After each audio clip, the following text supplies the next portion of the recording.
Hi, this is Nathan Crane, founder of the Panacea Community and executive producer of Unify Fest. And I want to thank everyone for joining us today for the second annual Self-Reliance Summit.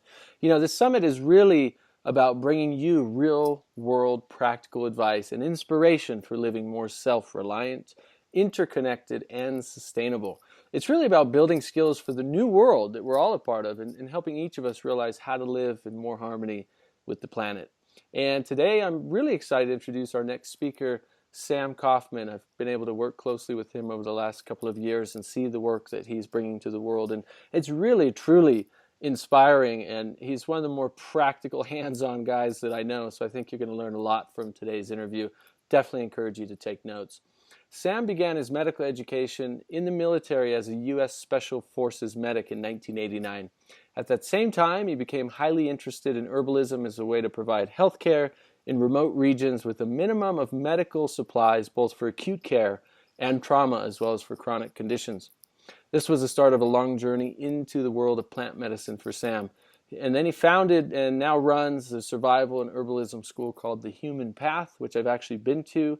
Wonderful school. You can learn so much there with hands-on experience, and they offer complete clinical herbalism courses and so much more in the Central Texas region.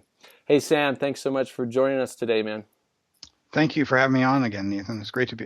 Glad to be here. Absolutely. So today we're going to talk about sustainable medicine and its relationship in the human community. So Sam, why don't you begin by talking about the effectiveness of plant medicine?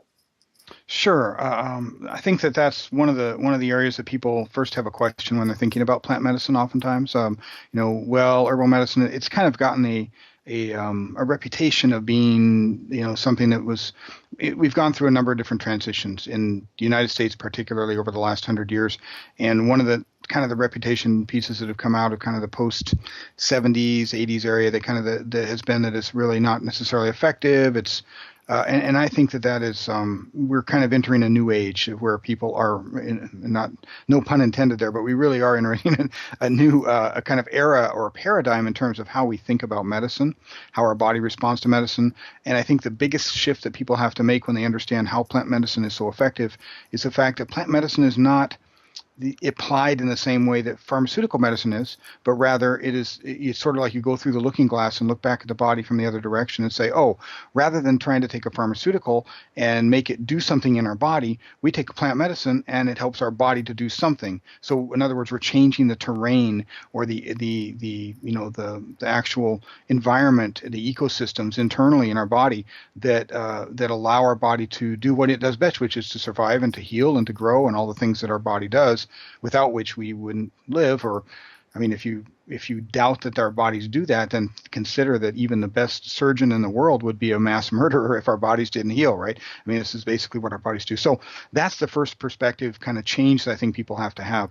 And once they've done that and they realize that we're approaching medicine sort of from the other side of the looking glass there, we find that there are just numerous effective things that we can do with herbs that range from whatever tissue you want to heal, and kind of focusing on that, whether it's the mucosa of the body, which is a big thing. If you consider the fact that over 90% of all infectious disease enters our body through our mucosa, right? Whether it's through respiratory tract or digestive, urinary tract, all of these areas this is an area that herbs do really well to strengthen our lymph and our immune system. Our herbs are incredible at doing that very effectively. And then, really even in terms of just kind of the standard concept we think of in terms of infection, like bacterial infections of say, a wound or a laceration or cellulitis or something where we have, a skin or that type of an infection.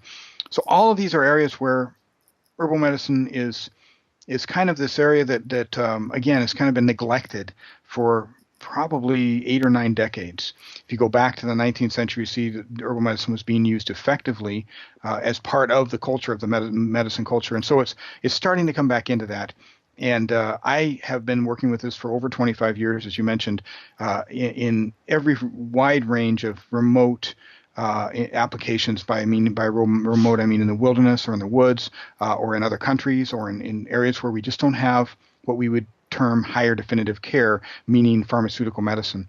And time again, I've been amazed at how effective that herbal medicine can be for everything from sprains and strains and even broken bones, within certain limitations, obviously, to infections, cellulitis, bad infection, to acute onset of different types of viral infections and viral diseases that we see, especially in the tropics, to just cold and flu type stuff, to chronic stuff, stuff that pharmaceutical medicine has really kind of failed at addressing the root cause of problems. So we have, chronic digestive issues and chronic urinary tract infection issues, or chronic respiratory infection issues.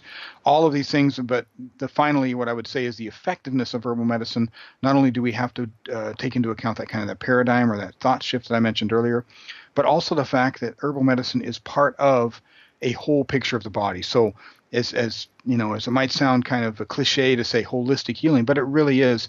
You have to consider that herbal medicine is not just the answer by itself, but we have to take into account nutrition and lifestyle and how we work with our bodies and understand our whole concept of health as a human being. And in that respect, herbal medicine becomes much more potent and much more sort of this springboard to be able to move us into areas where we wouldn't have gotten through just nutrition or exercise or a healthy lifestyle. We really are sick and we really do need something, but we always understand that it's part of this full spectrum of health, not just a sole piece by itself, the way that we think of when we think of pharmaceutical medicine.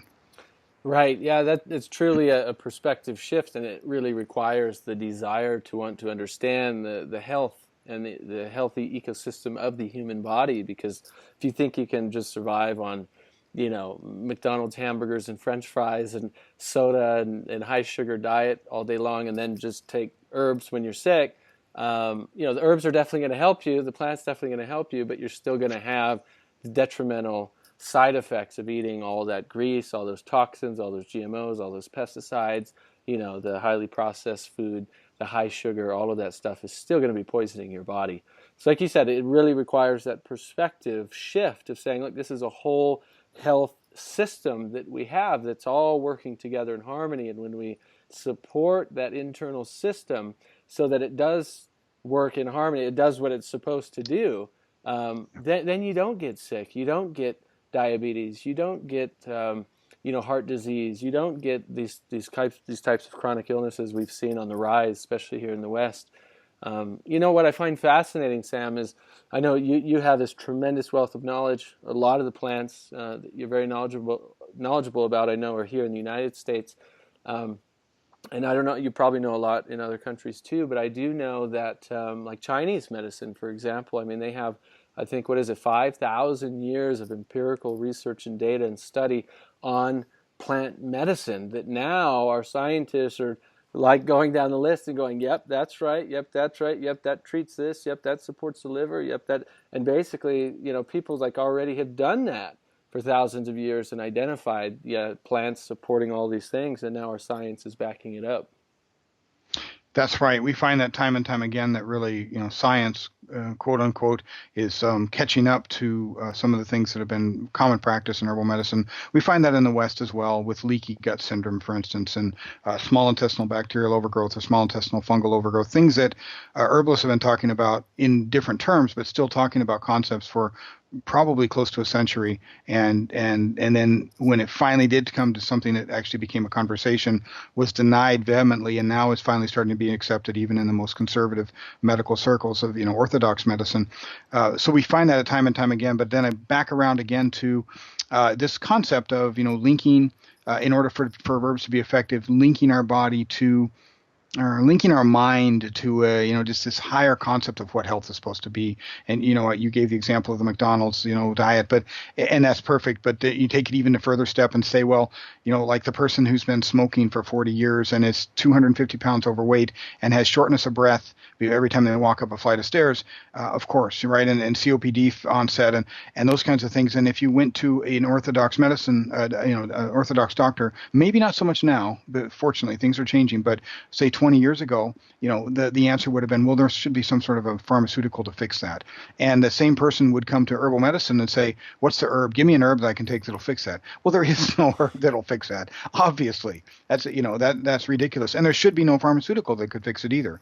The fact that we think that there is that false paradigm that I'm talking about that just doesn't even work in any sense of medicine except a broken system.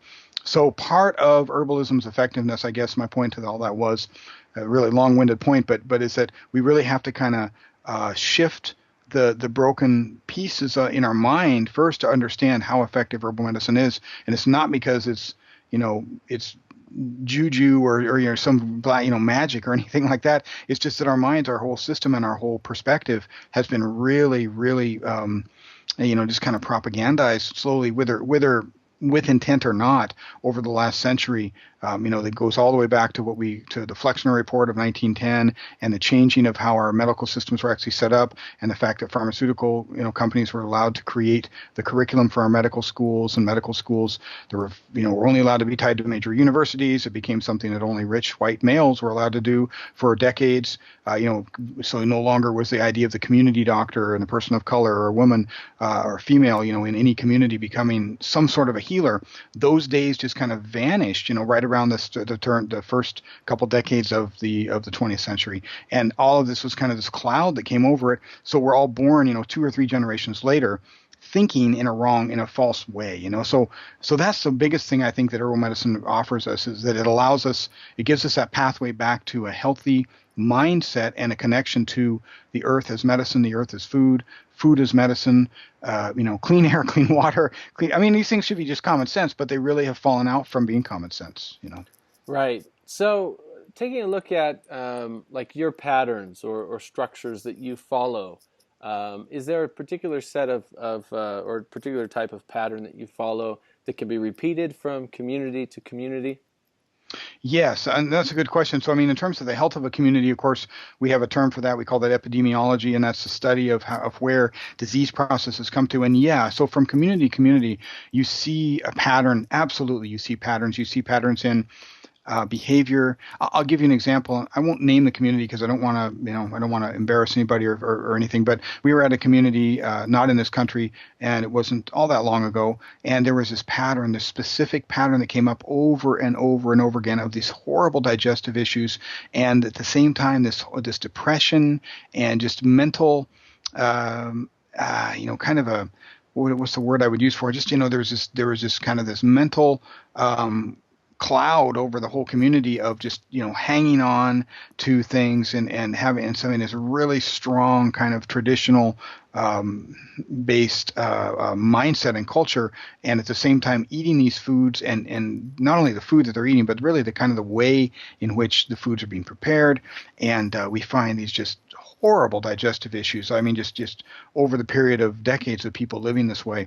And it's not even that the food was that necessarily that bad, although, certainly GMO and that type of thing. But so for something like that, for instance, we really have to go in and start working with not just the digestive tract, which is certainly, we can do that. And certainly herbs are very good at helping move things along, what we call cholagogues, for instance, and things that'll help, really boost the digestive tract's ability to get rid of toxins and to do what it does, but also really to look at again, these I don't know what you'd say, almost this psychological epistemology or worldview that has really changed, where whether one caused the other or whatever, there's this cycle that's going on. So you really have to start stepping into what we call nervines, herbs that we would consider almost, for lack of a better word, and this is not the right word, but antidepressants, or herbs that will help people with this social depression that you find, especially with women in this particular culture.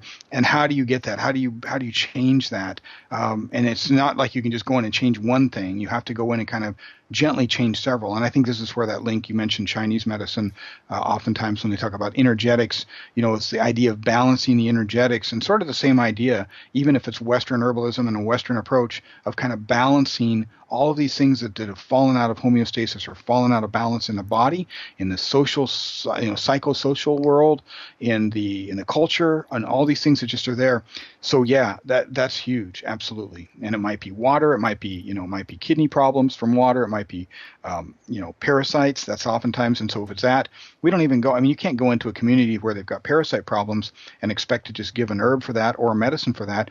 If their parasite problems are because their water is filthy, you got to fix the water first, right? So these are all, so there's no way and no place in the world where medicine is not deeply tied into social, cultural, and psycho, even psychosexual, all the different, just the whole kind of panorama of issues around any given culture. And I think that's one place too where you find a link with something like folk medicine. You'll find that a certain area uses a certain herb and you didn't even know about this herb, or maybe you thought that the herb was used entirely a different way. Then you find out they're using it this certain way and you realize, wow, there's a real reason why this particular herb would work that way. And I never thought of that.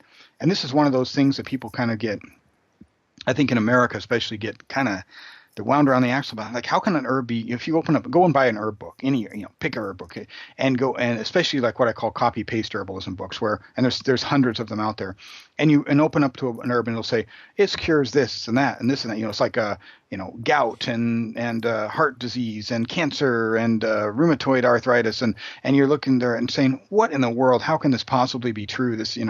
And so, and it's because it's not the fact that the herb cures those things. It's the fact that depending on a person's situation and how they're sick and their constitution and what they're actually ill with, how long they've been ill, all the things we talked about with that kind of, long-term, bad habits, it will express itself in different ways in the body, right? It might be rheumatoid arthritis and an autoimmune problem. It might be gout. It might be, those are bad examples, but it might be a number of different things that in Western medicine we'd say, oh, you have gout, or oh, you have rheumatoid arthritis, but really they don't. Those are just symptoms of some underlying problem. And Right. so what you find is that the herb can fix a lot of times or help the body get over that underlying problem. And so then you say, oh, well, it cured gout and it cured rheumatoid arthritis, but it cured the underlying problem is what really happened.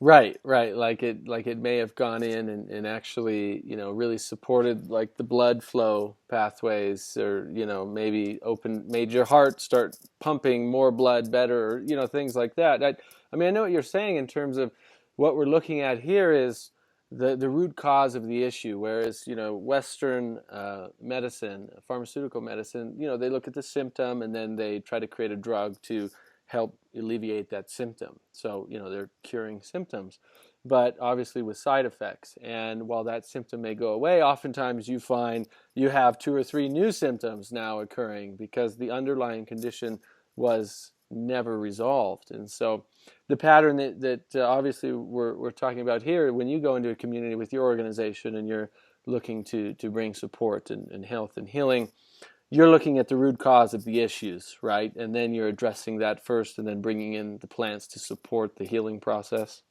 Right. We're trying to, it's never anything you can just do. I always call it peeling away the layers of the onion. So sometimes you got to start with the outer layers, and sometimes you can get to it. And on a personal level versus on a community level, you might have to start with the outer layers, perhaps, or vice versa. A good example of this just came to mind while you're talking. There was a shaman and herbalist in Nicaragua that I spent a little bit of time with, and his name is Narciso. And there's a story that brought me down to him in the first place about a guy here in Texas who had really, really bad psoriasis, like life-changing psoriasis, like all plaque psoriasis all over his whole body. And it started about 5 years previous to that. And he was independently wealthy, but it pretty much changed his entire social life. He didn't go out. And so he went down to this to this fishing lodge, and the lodge is run by a doctor, a Costa Rican doctor who's good friends with Narciso. And he said, well, hey, it wouldn't hurt. Let's just go and, take the boat over to Narciso. Narciso lives in the jungle about 4 hours away. We can get there by boat. Let's just go there and let's see what he says. So Narciso,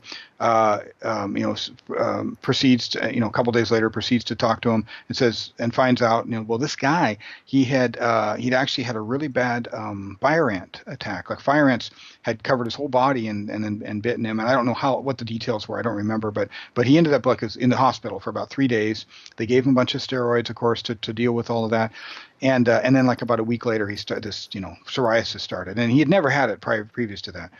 So Narciso's like, well, I think that the toxins just never came. In taking that history from him, said that's probably just the toxins that never got drawn out of your body. And for whatever reason, whether that is a simple or oversimplified analogy or not, that was his approach. And so he went and he used this bark. It's called the Poponhoche tree, and it grows. And there's only certain trees. They grow further up the river, further away from the, up into what they call the highlands, which is all of about 200 feet higher. But those are the trees that are more potent. Well, this is a mallow family tree, so they use the inner Mm. bark, and all the mallows are very good at doing things like softening and drawing, and we use them a lot for what I call mucosal vulneraries, or things that help heal and soothe and protect the mucosa. So anyway, so he takes this Poponhoche, they get a bunch of bark, and they give him about 5 or 6 days of treatment. And I verified this. I called the guy. I checked up on this whole thing, and I mean, I'd first heard it from this doctor anyway. It was from a very a credible source. And it was true. So this guy, they basically start draping these towels. They heat up all of these Poponhoche bark, and they put these hot towels they've soaked there's a big cauldron on a fire. I mean, it's very primitive, and they just drape it over him and like 5 hours a day. And after about the third day, he starts getting pink skin coming out that wasn't normal that was normal skin rather, not psoriasis. And they kept doing it, kept going. About 6 days, I think they did that. And so he's never had a relapse since. I mean, it was like 3 years ago. I talked to him maybe 2 years ago or a year Wow. and a half ago. And so I guess my point to that was when you were talking about, back to the same thing of like, peeling away the layers of the onion, to find out what's wrong. So really what my point to this is that I then went down there to find this out later because somebody said, hey, let's go down and check out this Poponhoche bark. If we could find a cure for psoriasis, man, that'd be awesome, right? And so I went down and I actually checked this out. So I knew immediately this was not, and I couldn't convince this person to say, look, this is not going to happen. This is not a cure for psoriasis, right? Because this worked for this guy because this was his situation, and it expressed itself in the psoriasis as autoimmune dysfunction. But autoimmune means our body attacks ourselves, in different ways. So anyway, my point, the long story shorter, hopefully, is that I was right. I mean that bark. No way. We tested it on several people. Some people it kind of helped. Some people it didn't help at all. Some people. One person I think it helped a lot. It's silly. That's a silly approach to take because we don't understand that the disease itself and the things we think of as disease are really an expression of something that's either already happened or is happening on a much deeper level inside of the human, sentient organism. Well, and when we're talking about immune system, right, we're talking about an entire set of systems within the human body. I mean, you're talking about your kidneys, your adrenals, you're talking about your liver, your Absolutely. lungs, your skin. I mean, this all of these systems within the human body that require to function at their highest capacity, so they can eliminate toxins. They can, move the lymphatic system, right? Because there's no pump That's in right. the lymphatic system, so Right. exercise is the only thing that's going to move toxins, or sweating is going to move toxins out of your body, and then bringing in the nutrients and the nourishment so that that whole system can remain strong. And to do that, it requires more, various herbs, various plants, various natural medicines, right? Like when I make tinctures and I wildcraft my own tinctures, I'm up in the mountains. I might find three or four herbs that I want to focus. Like let's say I want to make something that's going to really support my adrenals and my kidneys.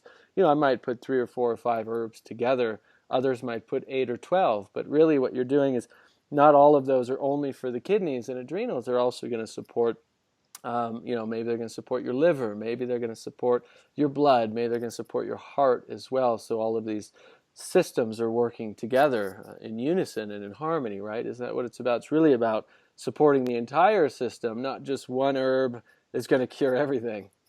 Absolutely, you're absolutely right, and that goes again back to more energetic systems like Ayurveda and traditional Chinese medicine or five-element Chinese acupuncture, and even the herbalism behind that is figuring out what those balances are. If you were to go back 2,000 years and be a physician for a Chinese emperor back then, and he got sick, you probably would be fired or worse because your job was not to cure the illness after it presented itself as a set of symptoms, but rather to prevent him from becoming sick in the first place by knowing with the change of seasons and that his particular constitution and all of the different ways, very intricate ways in which Chinese medicine, for instance, balances those things out, knowing to change the diet, knowing to change the herbs, that type of thing too.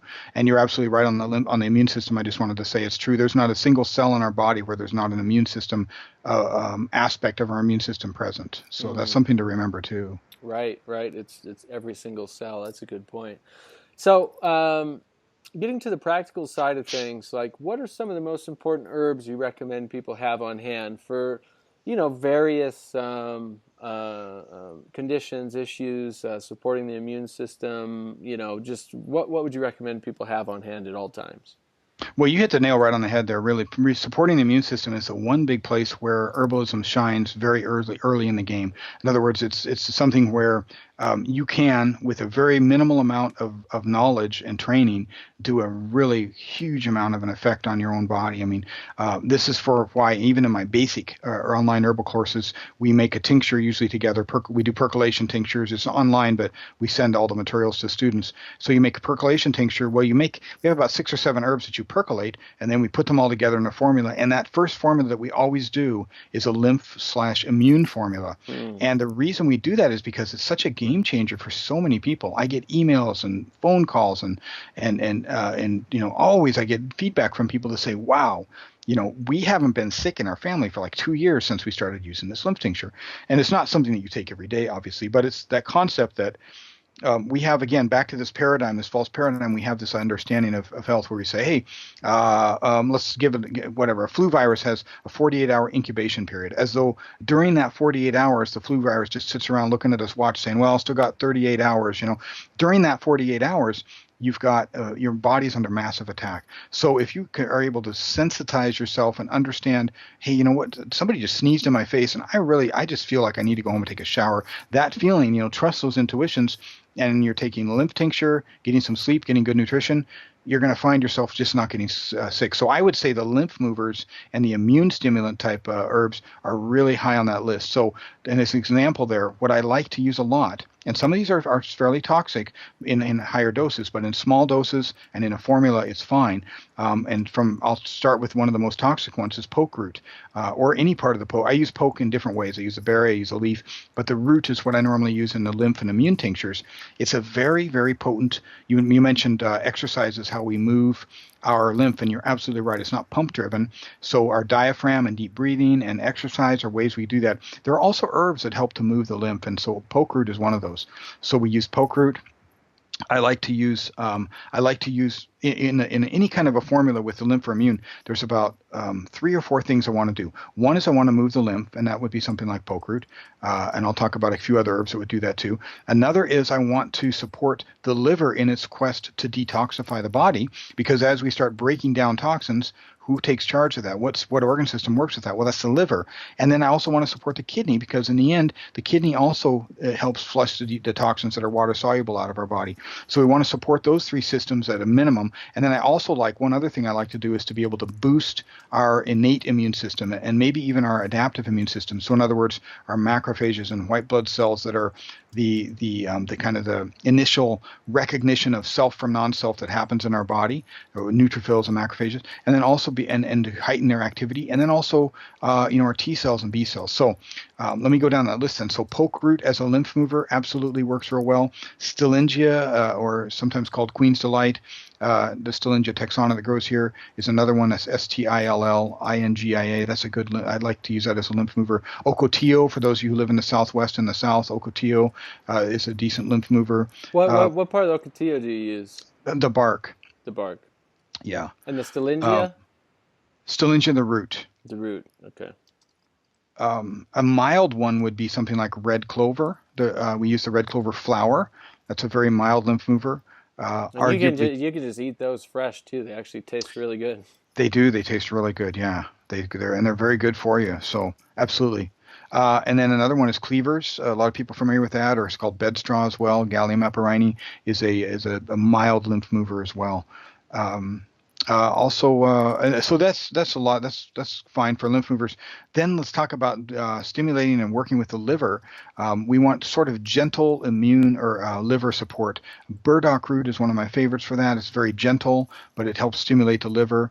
Another one is dandelion root. Which a lot of people are very familiar with. Everybody knows what dandelion is, and it's such a ubiquitous plant, and it's so good for you. You I said like you said the root, but do you use the whole plant for this tincture also? No, I use just the root for this. So the leaf, not that you can't use a leaf, you certainly can. And what we get from the leaf is more of a bitter Yeah. quality that helps Yeah. stimulate the liver as well. That's true. You can certainly do that. Actually, the leaf has some other qualities to it that are pretty interesting. Great for digestion too, right? Very good for I know digestion. back in the olden days, it was common for stories that I've heard for people to eat the bitters before they would have their meal because they knew it would kind of activate their system and help digest everything. Exactly. That concept of bitters has kind of gone away, but it really is was something we really need to see more of in our society. And I'd say in terms of just we were talking about the immune system here, but the other one that I would get to would be the digestive tract. In America, in particular, we need that, and bitters is one of those big missing pieces in that too, for sure.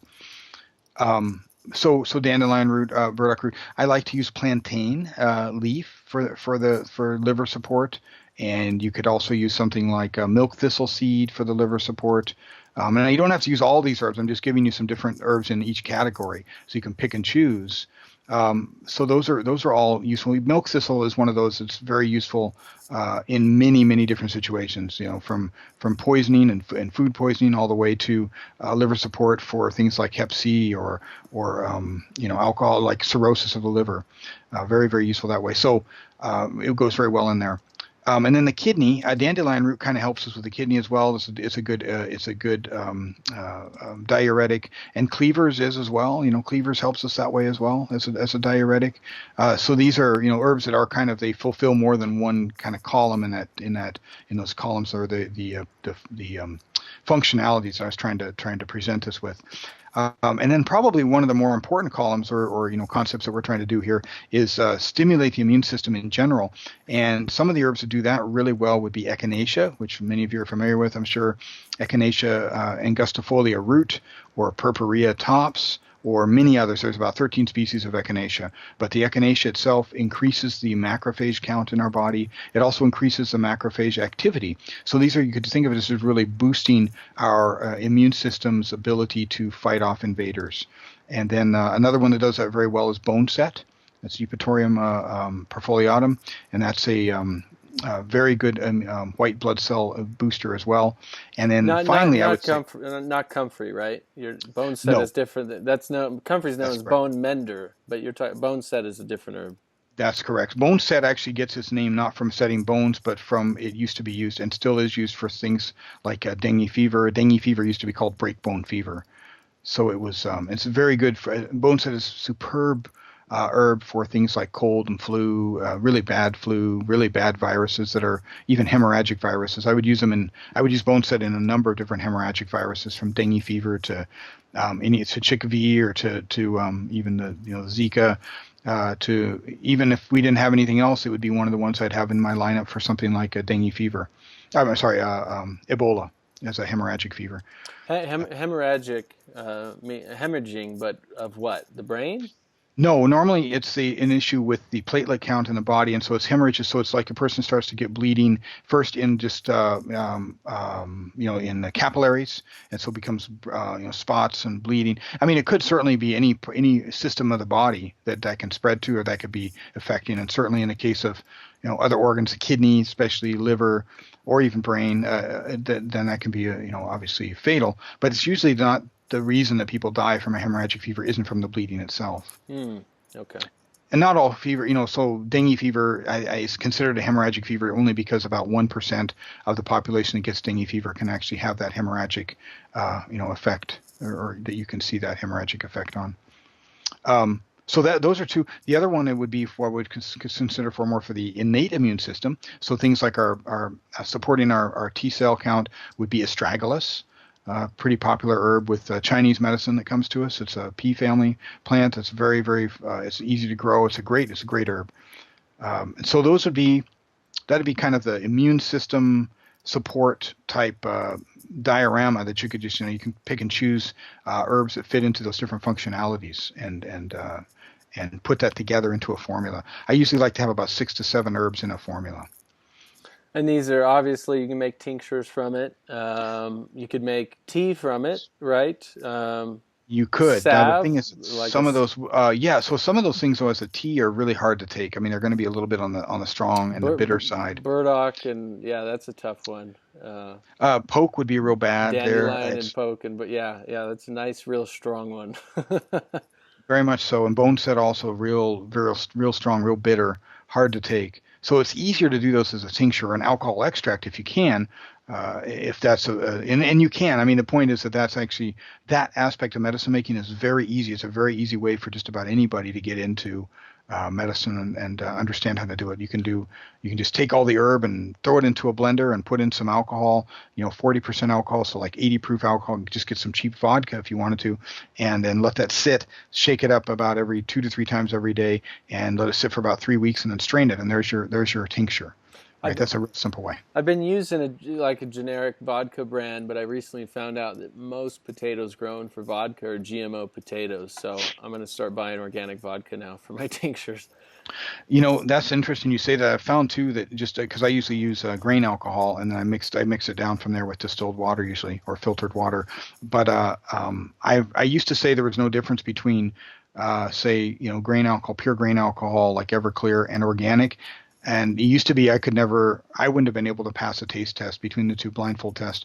But now I can. Now there is definitely a difference, and I think it's just because the quality of our normal non-organic has gotten so bad, Right, personally.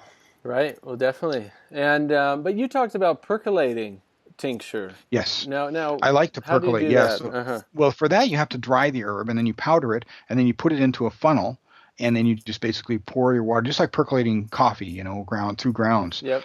Water, you pour water through or pour alcohol through it. Now, the easiest way to do that is just to take a big jar, Like a what do you mason call it? jar. Yeah, well, like a water, I'm trying to think of the brand name of the water that's the right shape. It's called a Perrier, like Perrier water. Oh yeah. So if you get that, you notice how it has a gentle kind of a slope of uh, cone shape to it, Mm-hmm. rather than as opposed to a wine bottle that has a big shoulder to it and comes down. So you want that gentle funnel shape. And then what you can do is you can put a coffee filter in that, and I use unbleached coffee filter at the bottom. You can cut off just a cone, fold it, make a cone, and then put your powder into there. And it's a little bit of a process, but it's not. Once you learn it, it's very very easy. I teach that class. It's a 2-hour class. Pack it in there, and then you go ahead and put in your alcohol, and you want to measure the amount that you're using herb versus alcohol, and then you have to use the lid of that jar. You can tighten it down or loosen it in order to have a drip rate. So the drip rate of your percolation is really important. You want about 1 drop every 3 to 5 seconds, and that gives you a really strong percolation then. Mm-hmm. And it's a different kind of tincture than the maceration that I told you about just earlier, where you shake up the bottle and keep it in they're not. It's not that one is necessarily better than the other, but the percolation tinctures tend to be really active, and I don't know any other way to describe them. And we can only use this with dried herbs now. Remember, we can't really use it with fresh herbs. With fresh herbs, we'd have to use a maceration version because you have to have a consistency in your grind and in your in the size of the powder in order for your flow of your alcohol to come through there on a steady rate and not make a bunch of rivulets and such.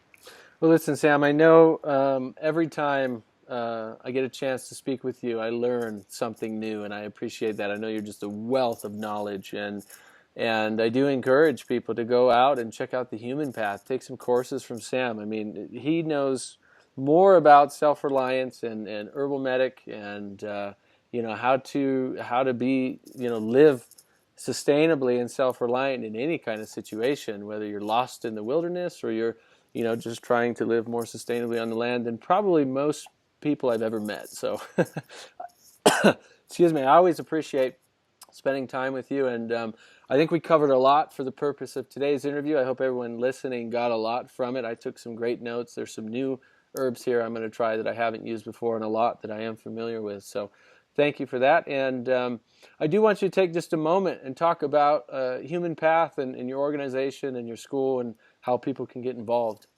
Sure. Well, the way to check us out is the Human Path, and that's thehumanpath.com or thehumanpath.org. Either one will get you there. And that is a school that is really it's a survival school in the sense of the survival of the human species, I would say. I mean, we're very kind of focused around herbal medicine and off-grid, remote, post-disaster kind of medicine. So we do wilderness first responder, wilderness first aid, certification, those kinds of things. But we really have a whole bent to it of what would you do if there was no higher definitive care? There was no hospital, there was no clinic, and it's in a week or 2 weeks or 2 months or 2 years or ever. How would you work with that? And could you do that? And so I co-founded a nonprofit called Herbal Medics. You can find them at herbalmedics.org. And they have that is a nonprofit that's starting to really grow and being able to pick up some chapters around the U.S. and even internationally to allow us to be able to go to these places and work with indigenous people or people in the area of any area, not just necessarily indigenous, but people in any area who are underserved or who want to learn sustainability in medicine, sustainability in food. We do water purification projects, but not, we don't go and unpack a bunch of brand new water purification stuff that we don't know how it works. We build it from the ground up using sand, like slow sand filtration systems, and something that people, when we leave and when we're done, the people that live there can repeat the process, and they can repeat it with what's around them rather than having to go, buy something somewhere where they can't afford it or they can't get it. So that's really the mission of this is based around teamwork, and the teamwork itself means that we have specific roles that are played in a team. So we have all of our curriculum is mapped out according to these what we call paths. So we have the path of the medic, and we have the path in herbalism, just herbalism, pure herbalism. We have paths as well. So we have these different routes that people go down, or avenues. You might just be interested in only medicine making, advanced medicine making. You might be interested in clinical herbalism. You might be interested in emergent medicine, so in emergency situation only. You might be interested in growing, cash crops. You might be interested in midwifery and family medicine and a doula certification. All of those things we cover and more on the herbal side. And then on the kind of the team side, we have the medic is one piece. The off-grid engineer is another piece. So how do we make off-grid power? How do we make off-grid water purification? How do we do these things? Then we have what we call the provider, which is understanding how we make, grow, and or hunt, harvest, preserve, and create food for ourselves, for our team, and for our community in a way that's sustainable and regenerative. And then finally, we have what we call the path of the scout, which is the ability to get out and actually observe and communicate and liaison with these communities and find out what's going on. So you could think of it as an advanced party kind of specialty. So these are these specialties in a team that create a team dynamic that allows us to go in really efficiently into areas and work with communities and know exactly what they really need, not what we think they need, but what they really need, and know ahead of time how we're going to do it, study these things like epidemiology of the area, and get in there and really do incredible work with them, learn from them while we're teaching them, and then hopefully create a longer lasting network or bond with other communities, and even setting up chapters there where we're able to support them in the future too. So it's a long-standing communication, a long-standing relationship. And this is kind of a spider web, at a time type of approach to being able to hopefully, kind of create a better situation. And we always say, create a deeper understanding of the planet and a deeper understanding, awareness of the self, and try to help create the best possible person, even in the worst possible circumstances. Nice. And so I hear on the grapevine that you have the logo of Human Path with the paths tattooed on your spine. That is true. Yes, I do. That's the runes as such that represent each of those five areas I gave you. I didn't talk about leadership. That's one of them. All represent our relationship to different aspects of ourself, our relationship of ourself and what we think of as ourself, to our intellect, to our body, to our environment, to our mind, and then also the kind of the fully realized human, the concept of the spirit or man being the fifth. And so each of those is an element as well: fire, water, air, and earth, and then spirit or man. So yeah, and this is something that I didn't, I didn't just like read in a book. It's something I spent about 10 years vision questing on and going through and figuring out and working with these different things. And then when I finally came up with it, yeah, about 15 or 17 years ago now, I think I tattooed that model up my back on my spine. It's a DNA strand with the runes. And well, I didn't, I had somebody else do it, obviously. Yeah, that's one thing I tell you, I'm bad at is artwork anyway, assuming that you could do something like that on your own back anyway. And then that became really the logo for the school. It made the most perfect sense that kind of grew in, because the school concept I've been working on for over 25 years, and it's had different names. It's had different, kind of incarnations. It was the Daogung School of Living Arts at one point. It was the Earth Mind Center at one point, and neither, it was when I lived in Colorado, and I just didn't have the means or the resources or the education or the experience yet. And so once we came down to Texas, things were really just ready to kind of rock, and they've just been going for 10 years now. I've just been going crazy. So it's finally time, and I feel like it's really nice to be able to kind of see the fruition of all of the, over 2 decades of work start to really turn into, something that is a path that people come down, and it's a blueprint for people to get away from, whatever life they're living as well. Not saying that you have to, but we get people that they're in a studio apartment, and they want to grow their own food. I mean, what is a blueprint to get somebody like that from there to a homestead? You can't just wave a magic wand and live on a homestead. You've got to there's some certain steps you have to take. And so we really try to map those out on a practical level for every human being. And it all for us kind of revolves around medicine.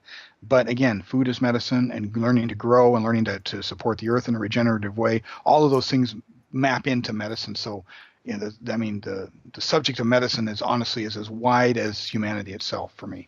Well, so talk about someone who's committed to their quest and their mission to tattoo it right up the spine, man. I bet the pain of that, I'm sure, was minute, right?